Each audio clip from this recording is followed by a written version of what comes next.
Alright, got a quick little update here. I almost blew myself up earlier.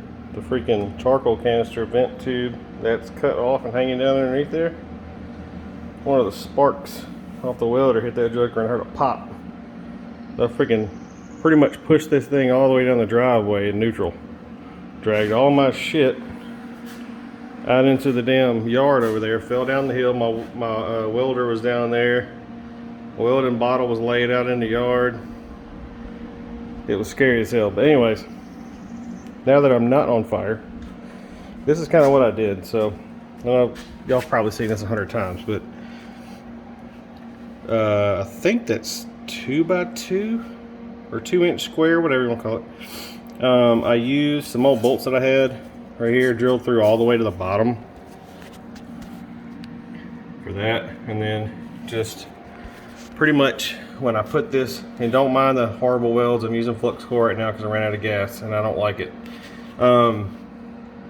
But I measured this, inner between the frame rails, and when I put it in, what I did was I cut these a little longer. So if you see, it's flush, left and right side, it's flush, and then just hammered these down the frame rail until they got to the end of there, so it was snug and had pressure between both sides before I started welding it up. I just figured it would be stronger that way. And of course, welded the bottoms and sides of everything, all 4 points, and then squared that up before I did that. This way, I don't think I'm gonna put the bumper back on here because that thing weighs like 100 freaking pounds, but it gives me the option, I think, to be able to put it on easier if I wanted to mount it, I think.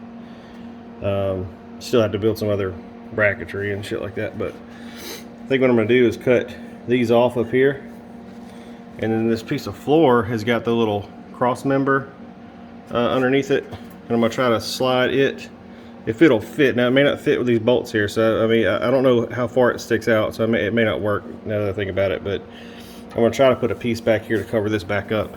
I'm not that worried about filling the bed in. I really don't care. But I'm still going to try to at least mock some shit up and see if I think it'll work. So, but that's kind of where it's at. It's not pretty. It's probably not straight. If you're looking right here, it doesn't look 100% straight, but that could be the smaller bar. But it works. So that's all that matters.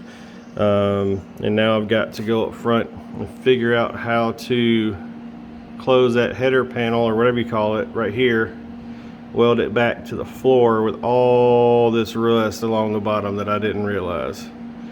So if I would have been smarter and not gotten ahead of myself when I cut the end of the bed, because I did it from the front back, I didn't cut middle ways of the bed, I would have notched the edge of the floor here on both sides and just slid that part of the floor back. That way I wouldn't have to figure out a way to attach it up here. So don't do that. I also don't have the little cross member with the bolt holes in it. The little square, I don't know what they're called, the little square notches, you just slide the bolts through and put the nut on the bottom. I don't have those there now, so I have to literally cut holes in here. You see I've got a little janky bolt just bolted to the cross member that I made, but I've literally got to cut this out more to be able to get my drill in there, to be able to drill through and tap and open up and put bolts through, and then figure out if I can cut a piece like this off and then weld it in. It's I don't know, man.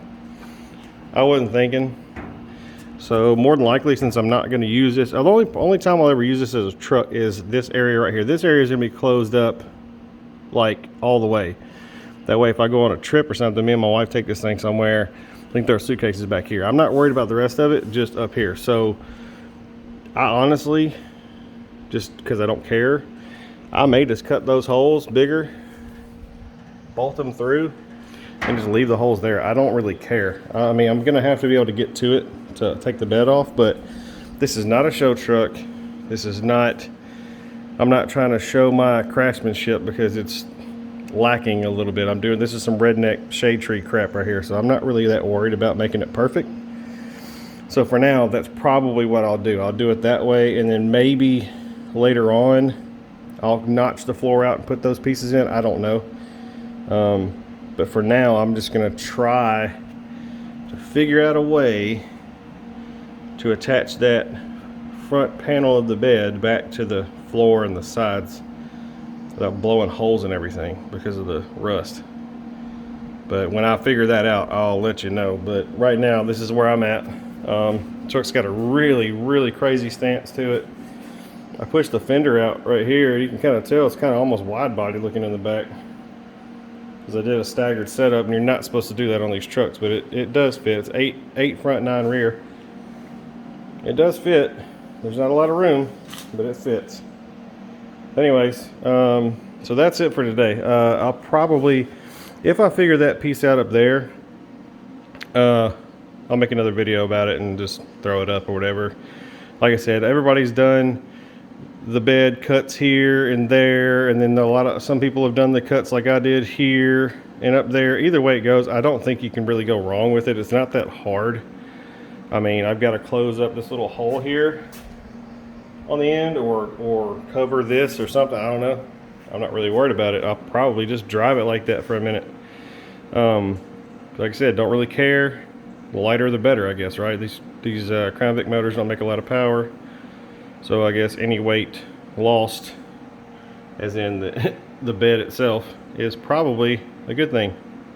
Probably make it more fun to drive anyway. So anyways, we'll make another video today. I will try to post it today. If not, it'll be tomorrow morning. Yeah, so have a good day.